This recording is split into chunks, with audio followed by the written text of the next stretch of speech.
ತುಂಬ ಜನರಿಗೆ ಇದು ಚರ್ಚ್ ಥರ ಕಾಣಿಸ್ಬೋದು, ಆದರೆ ಇದು ಸೌತ್ ಲಂಡನ್ನಲ್ಲಿರುವಂತಹ ಒಂದು ಮಠ, ಪುತ್ತಿಗೆ ಮಠ. ಈ ಮಠದಲ್ಲಿ ಈ ದಿವಸ ನಾನಿದ್ದೀನಿ. ಒಂದು ಚರ್ಚು ಮಠ ಹೇಗಾಯಿತು ಅದನ್ನು ಸಂಕ್ಷಿಪ್ತವಾಗಿ ಹೇಳ್ಬೋದಾ? ಖಂಡಿತ. ಅದು ಪರಮ ಪೂಜ್ಯ ಸುಗುಣೇಂದ್ರ ತೀರ್ಥ ಶ್ರೀಪಾದರು, ಉಡುಪಿ ಪುತ್ತಿಗೆ ಮಠಾಧೀಶರು ಅವರದ್ದು ಅತ್ಯಂತ ಅದ್ಭುತವಾದಂತಹ ಸಂಕಲ್ಪ. ಧರ್ಮ ಪ್ರಚಾರ ಆಗಬೇಕು ಅಂದರೆ ಬೇರೆ ಭಾರತವನ್ನು ಬಿಟ್ಟು ಹೊರಗಿರುವಂತಹ ನಮ್ಮ ಎಲ್ಲ ಸನಾತನ ಧರ್ಮದ ಅನುಯಾಯಿಗಳು ನಿಮಗೆ ಗೊತ್ತಿರುವ ಹಾಗೆ ಲಕ್ಷಾಂತರ ಸಂಖ್ಯೆಯಲ್ಲಿದ್ದಾರೆ.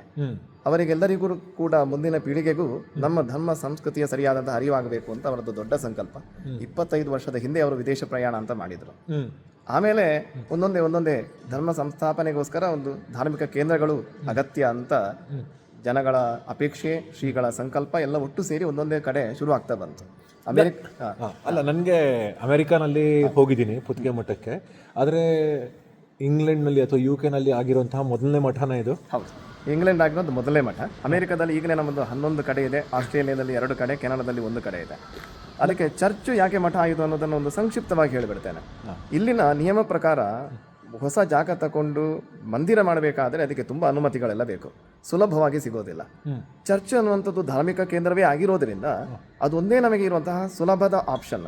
ಹಾಗಾಗಿ ಅದನ್ನು ನಮ್ಮ ಧಾರ್ಮಿಕ ಕೇಂದ್ರವಾಗಿ ಮಾಡಲಿಕ್ಕೆ ನಮಗೆ ಬೇರೆ ಉಪಾಯಗಳಿಲ್ಲ.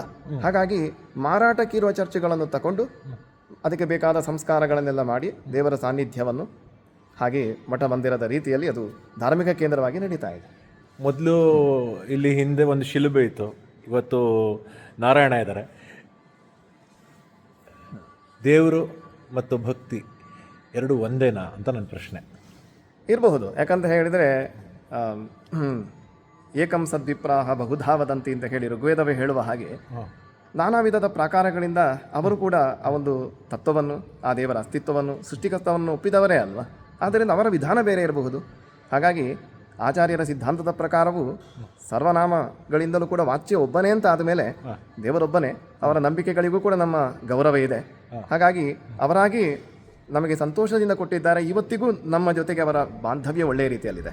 ಮಠದ ವಿಶೇಷ ಕಾರ್ಯಕ್ರಮಗಳಿಗೆ ಅವರನ್ನು ನಾವು ಆಹ್ವಾನಿಸಿ ಅವರಿಗೆ ಸ್ವಲ್ಪ ಒಂದು ಗೌರವವನ್ನು ಕೊಡುವ ಸಂಪ್ರದಾಯವನ್ನು ಇಟ್ಟುಕೊಂಡಿದೆ. ಅವರು ಅಂದರೆ ಯಾರು?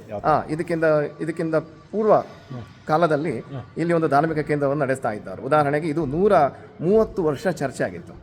ಈಗ ಅವರ ಅನೇಕ ಕಾರಣಗಳಿಂದಾಗಿ ಅದನ್ನು ಕಡಿಮೆ ಮಾಡಿಕೊಂಡಿದ್ದಾರೆ. ಇಲ್ಲಿ ಪ್ರತ್ಯೇಕವಾದಂತಹ ಒಂದು ಚರ್ಚಲ್ಲಿ ಎಲ್ಲವನ್ನೂ ಸೇರಿಸಿಕೊಂಡು ಅವರೆಲ್ಲ ಪರಿವಾರ ಚೆನ್ನಾಗಿ ನಡೀತಾ ಇದೆ. ಅವರಿಗೆ ನಮಗೆ ಸಂತೋಷವಾಗಿ ನಮಗೆ ಕೊಟ್ಟು ಹೋಗಿದ್ದಾರೆ ಅದನ್ನು. ಅದ್ಭುತ. ಯೇಸು ಅಲ್ಲ ಅವ್ರ ಕೃಷ್ಣ ಕವನ ಭಗವಾನ ಅಪ್ಪನ ಅಂತ ನಮ್ಮನ್ನು ನಾವು ಪ್ರಶ್ನಿಸ್ಕೊಂಡಾಗ ಈ ಥರ ಹಲವಾರು ಉತ್ತರಗಳು ನಮ್ಮ ಕಣ್ಮುಂದೆ ಬಂದು ನಿಲ್ಲುತ್ತೆ. ಭಕ್ತಿ ಭಾವಕ್ಕೆ ಜಾಗ ಮುಖ್ಯ ಅಲ್ಲ, ಭಕ್ತಿ ಮತ್ತು ಭಾವ ಮುಖ್ಯ ಅನ್ನೋದಕ್ಕೆ ಇದು ಸಾಕ್ಷಿ.